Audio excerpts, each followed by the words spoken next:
بسم اللہ الرحمن الرحیم۔ السلام علیکم ورحمۃ اللہ وبرکاتہ۔ اللہ کا ذکر کرتے رہا کرو، چاہے گھر میں ہو یا راستے میں، کیونکہ جس چیز کے سامنے اللہ کا ذکر کرو گے، چاہے وہ پتھر، پھول، درخت یا کچھ بھی ہو، قیامت کے دن گواہی دے گا کہ یا اللہ، تیرا یہ بندہ تیرے ذکر میں مشغول رہتا تھا۔ دوستو، جب بھی آپ کہیں پر بھی ہوں، کچھ بھی کر رہے ہوں، اگر آپ کسی کے ساتھ گفتگو نہیں کر رہے یا آپ کسی سے بات چیت نہیں کر رہے یا کسی کام میں مصروف نہیں ہیں، تو فارغ ٹائم میں آپ اللہ کا ذکر کیا کریں۔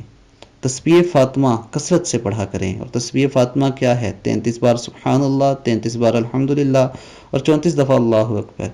اس کے علاوہ دوستو، بہترین دعا استغفار ہے اور بہترین ذکر لا الہ الا اللہ ہے۔